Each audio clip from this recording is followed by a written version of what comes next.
Let's talk about some good news. There is good news coming from states that are introducing legislation against, how do I put it? Yeah, the spraying in the air. Let's take a look over here, shall we, at some of these images. Friends, a quick note before we continue. This video was broadcast earlier when this legislation was first passed by different states. The information is so important and so relevant, and it's a part of my series on the spraying in the sky. So I wanted to make sure that we covered this again. Also, be sure to join me on Friday because at my other channel, Living Soul with Peggy Hall, we're going to talk about how to talk to people who don't want to hear what you have to say. All right, let's get back to the video. Now, this is quite strange. And for those people who are not aware of what's going on, it's important that you look up. I like this image right here. It shows everybody on their cell phones, their head down, while all above we have something that is not clouds, even though we're being told they're clouds. These are regular clouds here in the distance. And let's see, I've had other people send me images. Actually, I'm going to be sharing with you. Here's one, the actual bills that are being introduced to get rid of this kind of stuff. This is here in California. This is very, very strange. Now, there are people who still are not convinced that this is abnormal, which is why I wrote an entire Substack that you can get here. And it's titled, How to Explain This Is Not Normal.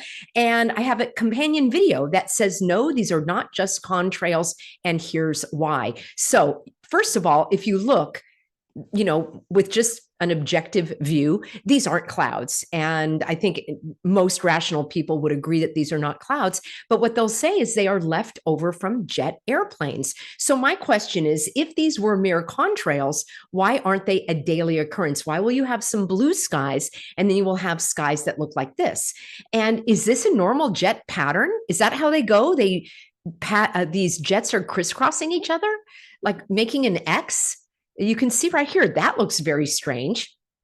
And why would ice crystals, if that's their next example, these are just ice crystals. Well, why would they turn orange, yellow, or brown? And there is a great website on YouTube by John Graff. He's a friend of mine. He's a freedom fighter. He does daily videos with a very high-powered camera. And another objection from people, it takes too much planning and resources. Well, the government has unlimited resources and time and people. And so I answer all of the objections here. So if you're interested in that, I have it for you already. But what I want to talk about is good news, because more and more people in different states are waking up and they actually are introducing legislation. And I want to give you a snapshot. And I want to thank all of you healthy Americans that are actually sending me information along these lines. And we're going to break this down. There are some things that we need to be aware of as well, because, I can see that YouTube is freezing my video again. So there are some things that we need to be aware of. Let me share my screen.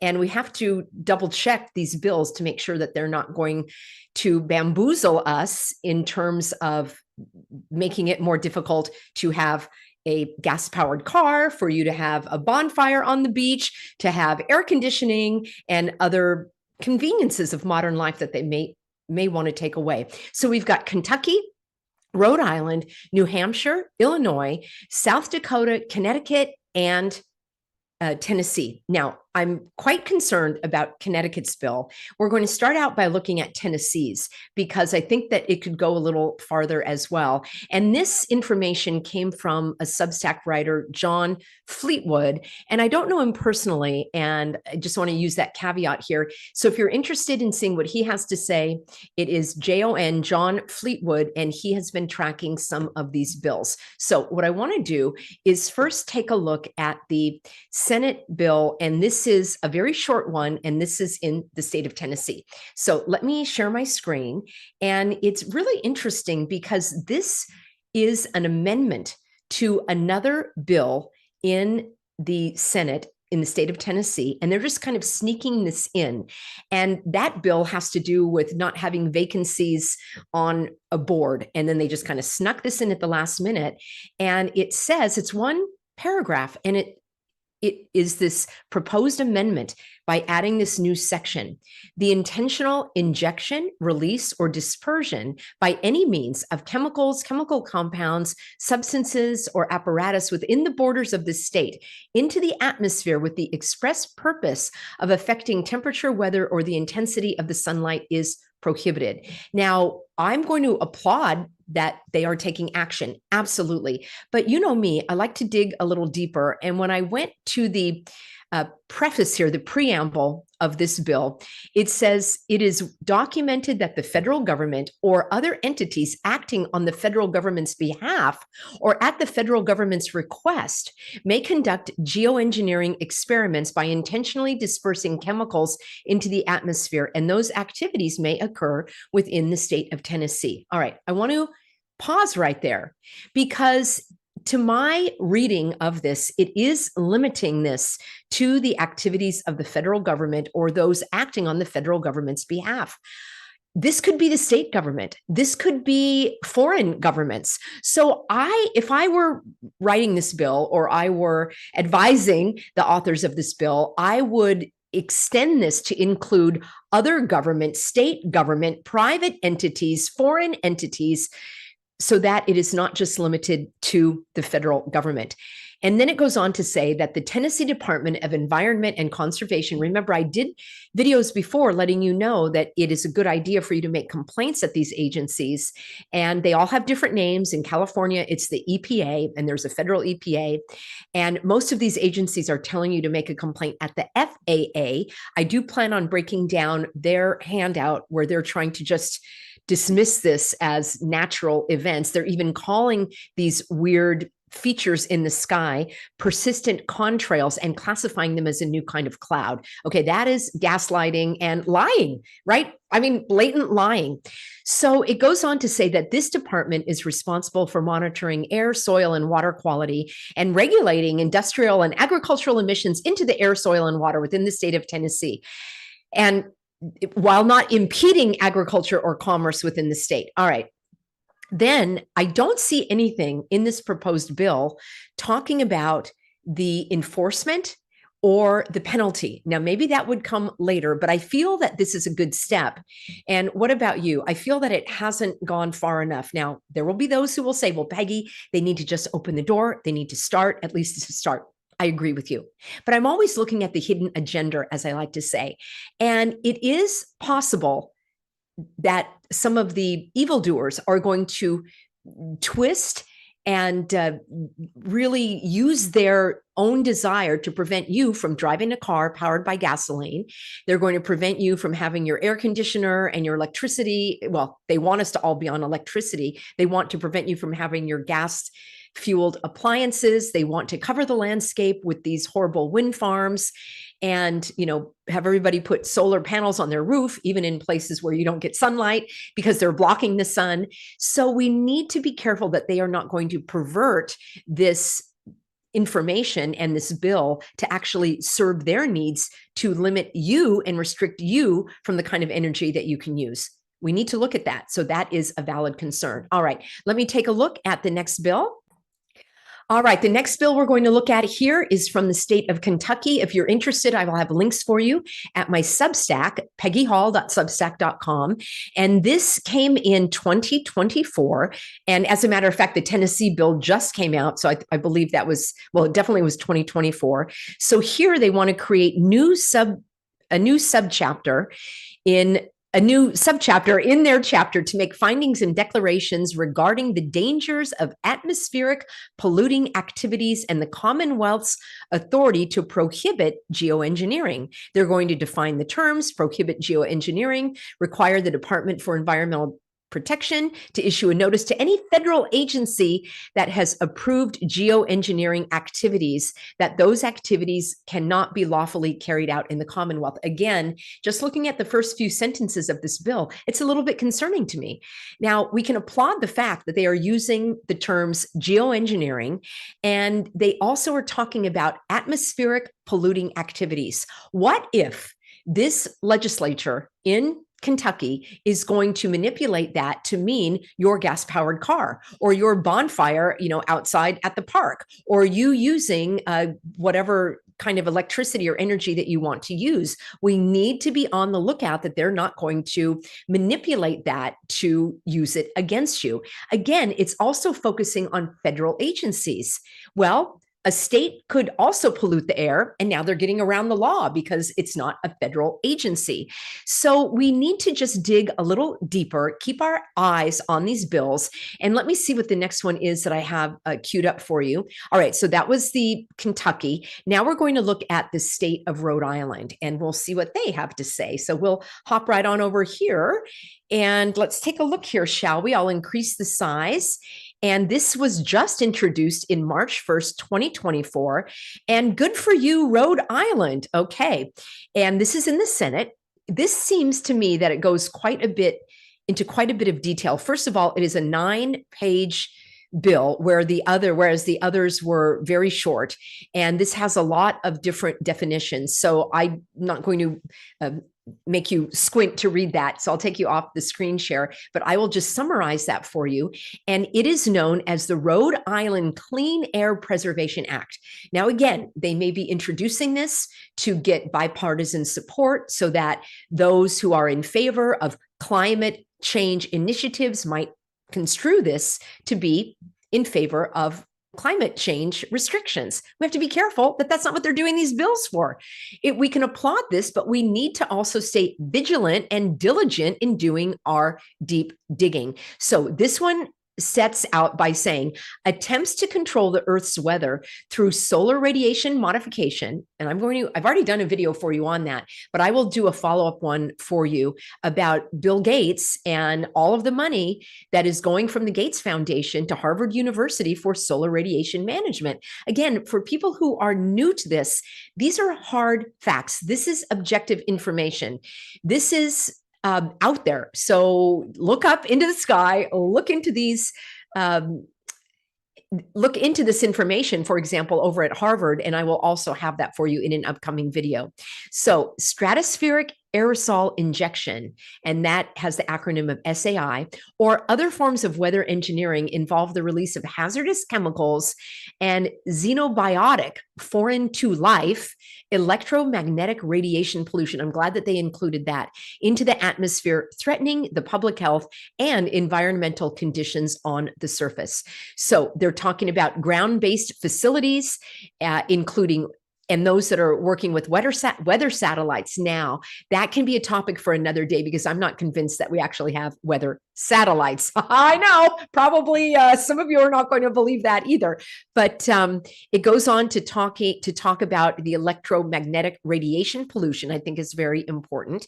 And then it says that this General Assembly states and declares that the states' rights, including their authorities, are correctly exerted where federal actions have become oppressive or destructive. So again, they're framing this in terms of what the federal government is doing. I think it needs to be expanded so that the state activities are covered as well. So I will leave this bill for you if you would like to do a deep dive. As I say, it's a 9-page bill. Maybe I'll do a separate video for each state. Let me know if you would like me to do that. The purpose of this video is to give you an overview that a handful of states are taking action and that it's something to be applauded. The next one here we have is for the state of New Hampshire. And remember, these are just bills that are being introduced. In some cases, they've been passed by one house, but none of these have been signed into law just yet. So this is House Bill 1700, and this was introduced in February of 2024, and it prohibits the intentional release of polluting emissions, including cloud seeding, weather modification, excessive electromagnetic radio frequency, and microwave radiation, and making penalties for violation of such prohibition. I also applaud that they are including the electromagnetic pollution, but again, talking about prohibiting the intentional release of polluting emissions. What if that is expanded to include your gas-powered vehicle? We need to be careful that they're not going to include, I don't know, CO2 emissions from your exhalations. So we just need to be on the lookout.